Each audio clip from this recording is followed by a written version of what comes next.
Carol Lynley remained silent and smiled for decades. The horrifying reality of her Hollywood years has been revealed in her last interview.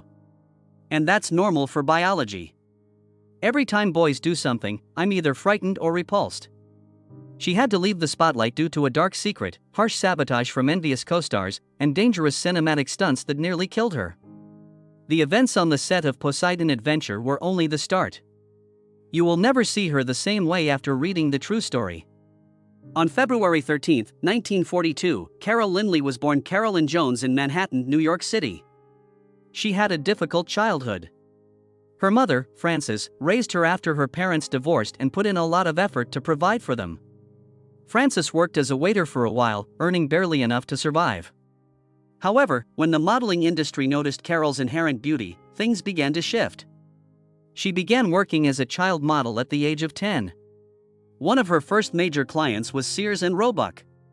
She quickly became a hit because to her youthful charm, and she soon started making appearances in national advertisements for Pepsodent and Clairol.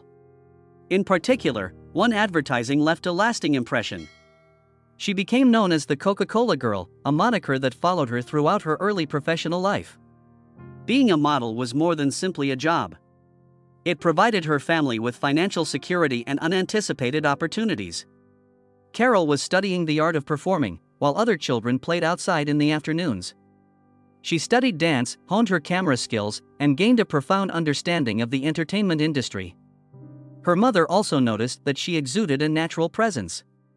Frances always sought for methods to support her daughter's development and did everything in her power to foster her gifts. Carol's career took a significant shift around the age of 15. She was featured on the cover of Life magazine in April 1957 under the headline, "Caroline Lynley, 15, Busy Career Girl." It was not merely a feature in a magazine. One of the largest magazines in the nation was Life. She gained widespread notoriety as a result of the cover, which also told Hollywood that she was prepared for a more significant role. The next stage was to act, but there was a catch. She discovered that someone else had already claimed Carolyn Lee when she attempted to register her name with the Actors Equity Association. Her stage name needs a change. Rather of allowing that to limit her, she took the final piece of Carolyn and blended it with Lee to create Carol Lynley, something special. As she entered a new world, the slight alteration offered her a new beginning. The Potting Shed debuted on Broadway in 1957, marking the beginning of Carol Lynley's career. When she portrayed 13-year-old Ann Califer, who was entangled in a family mystery, she was only a teenager. It was no ordinary drama. It was profound and mental, examining identity, secrets, and the burden of the past. For a young person, it was difficult. However, Lynley left a mark. She received a Theatre World Award for Most Promising Personality for her performance, indicating that she was headed for greater success. James Califer, a man attempting to unearth a long-kept family secret, was the focus of the drama. Robert Fleming and the renowned Sybil Thorndike were among the cast members of the show. Its emotional impact captivated audiences. It was commended by Time magazine for portraying the emotions and hardships of everyday existence. Lynley saw this position as more than a stepping stone. It demonstrated her ability to handle weighty material, which distinguished her from many of the era's young actresses. She made the move to Hollywood a year later. In 1958, she made her cinematic debut. Featuring Disney's historical drama about identity and belonging, The Light in the Forest. She portrayed Shenandoah, an enslaved girl who befriends Johnny Butler, a Native American youngster who finds it difficult to fit in with white society. The movie has a genuine and organic vibe because it was filmed in California and Tennessee. Innocence and quiet strength, which would characterize many of Lynley's early roles, were both evident in her portrayal. She gained recognition as a new talent with Disney, but she had no intention of remaining in the safe zone. She worked on the 1959 movie Blue Denim, which addressed adolescent pregnancy at a period when few were willing to discuss it. Janet Willard, portrayed by Lynley, was a young lady who became pregnant unintentionally with her boyfriend, played by Brandon DeWilde. Abortion was never specifically stated in the movie, but its message was obvious. Lynley gave the story a sense of realism, which was daring for its time. She proved she had more to give than simply a charming smile when her performance garnered her a Golden Globe nomination for Best Supporting Actress. The movie itself challenged conventions. It depicted the anxiety and stress that young couples experienced, which wasn't frequently covered in films. Although painful, Lynley's portrayal of Janet was powerful. She wasn't merely acting, she was provoking thought. She was turning into that type of actress. Someone who could take on challenging narratives and make them feel authentic. She didn't stop there, though. She played Betsy Dean, a young woman traveling with her family, in Holiday for Lovers that same year, in a less demanding role. In contrast to her last film, it was entertaining and endearing. She then returned to Peyton Place in 1961 and assumed yet another significant role. Dramatic and scandalous, the first Peyton Place had been a hit. Lynley portrayed Allison Mackenzie, a young author attempting to make sense of small-town life while revealing the realities that lie beneath its glossy exterior. Audiences were able to relate to her portrayal of both innocence and subdued rebellion. Carol Lynley had established her reputation by the early 1960s. She has a reputation for portraying innocent and kind individuals. When she accepted one of the most difficult positions of her career in 1965, that changed. She portrayed in Lake and Bunny Lake is Missing, a mother who believes her daughter has been abducted. Since no one could verify the child's existence, the police were unable to assist her. It was a demanding role. It forced Lynley to go beyond the pleasant persona she had established in her previous movies. Otto Preminger, the director, had faith in her. Despite Jane Fonda's strong desire for the job, he picked her since he had already worked with her. Laurence Olivier played the cynical police superintendent in the movie as well. Olivier cautioned Preminger on set not to be too hard on Lynley. He appreciated the emotional depth she brought to the play and acknowledged her sensitivity. For its period, the movie experimented with reality in a novel way. It kept viewers wondering what was real as it examined mental frailty and paranoia. Lynley's performance was hailed by critics. It was impossible to avoid getting sucked into the story because of how convincingly she portrayed Anne's despair. However, despite the positive reviews, the movie didn't have the impact she had hoped for on her career. The depth of Bunny Lake is Missing was not matched by the parts that followed. Lynley took on another significant duty that same year. In a biography on the Hollywood icon, she played Jean Harlow. For her, the movie might have been a breakthrough, but something went wrong. At the same time, another Harlow film featuring Carol Baker was released. It featured a more seasoned lead actress and a larger budget. Lynley's version was hardly noticed by critics and audiences. It was an annoying time. She had played Harlow at the perfect age. She was ambitious enough to accept the position. However, she was harmed by the poor production quality of the movie. Rather than demonstrating her ability to handle a big-budget movie, it ended up being just another unsuccessful endeavor. She continued to work on redefining herself. She made a daring choice that same year. For Playboy, she posed naked. This was a statement for someone who had a reputation for portraying pure personalities. She wanted a different perception of herself. She was willing to take chances to demonstrate that she was prepared for increasingly responsible roles. Was a mixture. While some praised her self-assurance, others interpreted it as an effort to boost a faltering career. In any case, it marked a sea change. Hollywood's perception of her would change forever. However, that didn't mean the industry started giving her the parts she desired right away. Her film work had begun to deteriorate by the late 1960s, when she took on promising projects that lacked the funding and clear direction to have a significant impact. She portrayed a woman caught up in a troubling family secret in the horror movie The Shuttered Room, which was based on a story by H.P. Lovecraft. Although it featured some unsettling scenes, it wasn't the kind of movie that transformed careers. She then portrayed a cunning, insane woman in Once You Kiss a Stranger. She had never played a role like that before. Despite her excellent performance, the movie felt like a B-movie thriller. It received little notice. The Poseidon Adventure followed. Nani Perry, a lounge singer enmeshed in the mayhem of the Poseidon Adventure, was portrayed by Carol Lynley. She stood out despite not being the most courageous or the strongest. Nani wasn't designed to live. Without her brother, she felt entirely lost, scared, and unable to keep up. She was, nevertheless, one of the most likable characters in the movie because of this. She sings early in the film, the morning after, during a brief period of peace before catastrophe comes. Although Lynley didn't perform the song, it became one of the most well-known aspects of the movie. Renee Armand was the true voice behind the performance. Audiences didn't care about that. The sequence was memorable because of Lynley's delivery. Later that year, the song became a tremendous hit for Maureen McGovern and won an Academy Award for Best Original Song. The movie itself permanently altered the genre of disaster films. It was about people struggling to survive, not simply about damage. It was directed by Irwin Allen and starred Shelley Winters, Ernest Borgnine, and Gene Hackman. Simply having well-known names was insufficient. The audience had to experience a sense of being trapped as well. The Poseidon Adventure was a huge blockbuster when it debuted in theaters in December 1972. There was something unique about it, as shown by the fact that it made over $100 million globally. The film's creation was nearly as difficult as the narrative it depicted. The actors faced actual physical difficulties because the set was made to resemble the interior of a crashed ship. They had to navigate the wreckage by swimming, crawling, and climbing. Few safety precautions were in place. They truly had to battle through the water if they had to.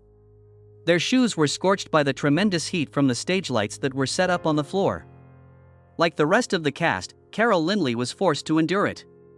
Water and fire were present in some of the most hazardous settings. Propane-coated metal plates were used by the filmmakers to simulate burning oil on water. It was real, which is why it appeared real. The set was loaded with smoke. It was frigid in the water. The picture was convincing in part because injuries occurred frequently. The actors were indeed worn out when they appeared so. The variety of Carol Lynley's television career was a masterclass. She was a regular on Hawaii Five-0, a program that captivated viewers with its compelling crime dramas set against the stunning backdrop of the Hawaiian Islands. Lynley was a perfect fit for the more than 10-year-long series. The roles she portrayed were not only there for a single episode before being forgotten. She made sure they contributed anything significant to the narrative by giving them depth. The Man from U.N.C.L.E. was another significant turning point in her career. The spy thriller was already a global success when she made her appearance in the 4th season. It was full of intrigue, action, and danger, and Lynley handled it with ease. She appeared in The Prince of Darkness Affair, a 2-part episode, and it was obvious that she belonged there. She improved a scenario rather than merely adding to it. Fantasy Island, a program that thrives on mystery and surprising turns, featured her for a considerable amount of time. She became one of the most well-known guest stars after making 11 appearances over the years. She played a different character each time she came back, but she always made sure the audience recognized her. She had some glamorous characters. She portrayed them all with ease, even the ones that were caught in weird and unsettling situations. She made equally powerful appearances on Charlie's Angels. Action, tension, and secretive characters characterized the show's unique style. Lynley was right at home in that world. She had a knack for keeping the audience guessing and frequently portrayed women with ulterior intentions. She was erratic at times and lovely at others. She was excellent in part because of that. She possessed the unusual capacity to transition between many roles without losing her unique qualities. She may portray a mysterious character, a woman in danger, or someone involved in a complex plot. She added a sense of urgency and terror to science fiction and supernatural television series like Night Gallery and The Invaders, drawing viewers further into the narrative. The unbelievable seemed true because to her talents. She also flourished in chic crime dramas such as Heart to Heart and It Takes a Thief. She had no issue keeping up with the fast-paced narratives, unexpected twists, and elegance that characterized these shows. She made sure her characters made an impression, whether she was portraying a crafty socialite or someone sucked into a perilous scheme. Then there were her parts in plays that concentrated on crime, such as Mannix and Kojak. Lynley adapted to the more somber tone of these shows with ease. She portrayed people with complicated pasts and secrets they wished to keep hidden. She was more than a cameo. Every show she entered made her a part of its world. Her popularity extended beyond television shows. She also started to appear frequently in television films, particularly suspenseful thrillers. The Night Stalker, released in 1972, was one of her greatest successes. A movie that would eventually become a cult favorite. She portrayed Carl Kolchak's girlfriend, Gail Foster, who was pursuing a contemporary vampire in Las Vegas. The film's combination of mystery and terror made it the highest-rated television movie of its era, demonstrating how captivated viewers were by it. Although Lynley didn't have a major part, her presence was essential to the plot. In 1974, she followed that triumph with the elevator. There was a lot of tension in the movie. A group of people became stuck in an elevator, and the danger grew with each second that went by. In the midst of it all, Lynley played a getaway driver. The suspense kept viewers on edge despite the straightforward premise. Whether her character was feeling fear, resolve, or desperation, she had a way of making sure the audience felt the same emotions. Carol Lynley, meantime, had a busy existence. In December 1960, at the age of 18, she wed publicist Michael Selzman. With parts in Blue Denim and The Light in the Forest, she was already establishing herself in Hollywood by that point. She was even nominated for a Golden Globe for Most Promising Newcomer. However, her marriage was not improving even as her career was. She and Selzman got divorced in 1964, just 4 years later. Their time together had been short. However, it created an enduring bond with their daughter Jill, who went on to become a short film director. It was difficult to juggle parenthood and a Hollywood career at such a young age. Lynley subsequently said that she felt like a youngster until she was 26 years old, despite having gotten divorced by the age of 20. People were affected by growing up in the spotlight. In some ways, it kept them trapped in a world where youth was everything, even while it thrust them into maturity too soon. Lynley, however, wasn't the kind to let anything hold her back. She continued to work, landing roles in movies and television shows, demonstrating that her personal hardships would not define her. She had one of the longest and most complex relationships of her life with David Frost, a British broadcaster. They had an intermittent romance from 1964 to 1981, which lasted over 20 years. One of the most well-known figures in television was Frost. Renowned for his interviews with Richard Nixon and other world leaders. There was no secret about his relationship with Lynley. They were seen dancing late into the night on board the Queen Mary in 1967 as reporters watched. Later, Lynley described him as an outstanding person, a straightforward statement that said a lot. They never had a conventional relationship. Despite spending years together, they were never married or committed to one another. They lived on their own terms during a period when many assumed committed relationships would end in marriage. Two well-known and prosperous individuals who made room for one another without allowing expectations or celebrity to steer them in a different way. Frank Sinatra followed. Lynley spent less time with him, but it wasn't any less passionate. According to reports, they began dating in 1973 and dated for almost 3 years. Bigger than life, Sinatra was endearing yet demanding. The type of man who took over the place as soon as he entered. Lynley became a part of his lengthy history of high-profile loves. It seemed like Carol Lynley had it all. She was successful, attractive, and young.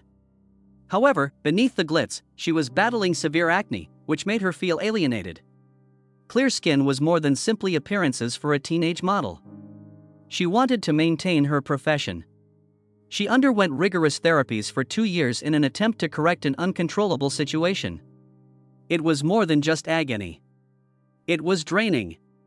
She thought modeling would be a dream, but instead it made her feel stuck.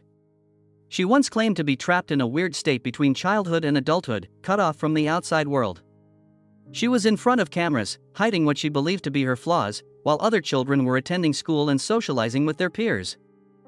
Furthermore, she did not receive the acclaim she had hoped for from Hollywood. Despite her best efforts, she was never nominated for an Academy Award.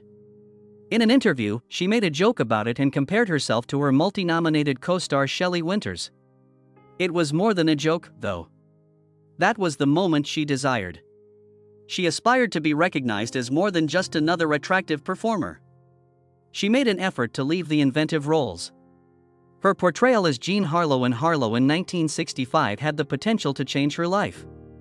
However, the movie didn't do well at the box office.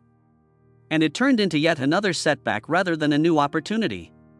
Carol Lynley was never cautious. She defied Hollywood's influence and took audacious decisions. Posing naked for Playboy in 1965 was one of her riskiest moves. This was a startling decision for a major actress at the time. It was referred to as empowering by others. Others claimed her career will be destroyed. In a business that criticized women for everything, Lynley viewed it as a way to take charge of her own image. Their roles, their aging, and their appearance. and continue to earn prominent positions.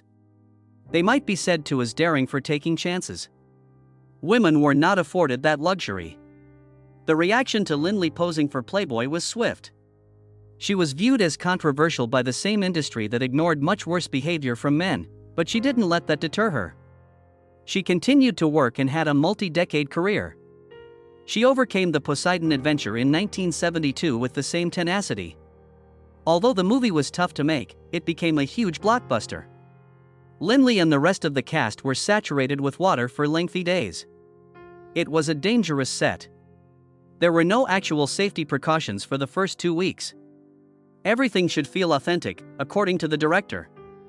On a catwalk, Lynley had no safety net in case she slid. She would have hit solid concrete after falling 6 stories. The physical strain was wearing. However, Lynley had to cope with conflict behind the scenes as well. She seems to be resented by her co-star Red Buttons. He made sure she felt special because he thought she was receiving preferential treatment. He waited for her to go first whenever a risky stunt was needed. Safety wasn't the only consideration.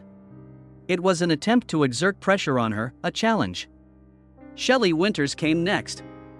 She was a legendary figure in Hollywood, gifted but challenging. When other performers criticized her, Lynley supported her, claiming that her talent compensated for her irritability. However, during a live TV interview, their relationship took a different turn. Winters couldn't remember Lynley's name at all. It wasn't merely a coincidence. It seemed like a purposeful slight. Lynley was enraged. She later made a joke about wanting to strike Winters' secretary in the nose. It made her giggle. However, the annoyance was genuine. After more than 50 years in the business, Carol Lynley retired from acting in 2006. Sage Stallone, the son of Sylvester Stallone, directed the short film Vic, which featured her last appearance. It was an appropriate way to wrap on a voyage that had seen her in more than 100 movies and TV series. She had already made a lasting impression on Hollywood by that point. It was a deliberate decision to retire. Possibly motivated by a wish to put her personal life first and avoid the limelight. However, her influence persisted even after she left the field. Critics recognized her enduring influence, and fans kept applauding her work. Lynley's professional life had been extraordinary. She began her career as an actor and child model before swiftly moving on to Broadway and early TV roles. She was already making a name for herself on the big screen by the late 1950s, thanks to roles in Blue Denim and The Light in the Forest. Films like Return to Peyton Place, Bunny Lake is Missing, and, of course, The Poseidon Adventure were made possible by these early hits. She famously sang The Morning After in that movie, although Renee Armand actually dubbed her voice. Despite that particular detail, the sequence was rendered unforgettable by Lynley's on-screen presence. Her life underwent a significant change when she stopped performing. She discussed the potential for a professional comeback, but she was adamant about retiring. She concentrated on her hobbies and philanthropic endeavors rather than seeking other positions. Her effect persisted, nevertheless.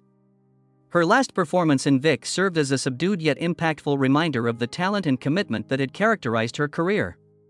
Lynley died of a heart attack at her Pacific Palisades, California, home on September 3, 2019. She was 77. Many were shocked to learn of her unexpected passing. She had never given the appearance of being in deteriorating condition and had been described as vibrant, energetic, and involved. Fans and the entertainment industry alike expressed their sorrow upon learning of her departure. She had dedicated her professional life to making characters come to life. And she continued to be adored even after retiring. Notable events also occurred in her personal life. She later had a well-known relationship with English broadcaster David Frost after being married to publisher Michael Selzman from 1960 to 1964. These connections, as well as her experience in Hollywood, increased the mystery surrounding her existence. Even after her death, Lynley's contributions are still relevant. She left a body of work that is still admired, whether it was from her latter performances or her early breakthrough appearances. Her memory has been preserved through tributes and retrospectives, guaranteeing that her impact will live on. Her legacy will live on because her presence is still felt today in the stories she told and the performances she gave.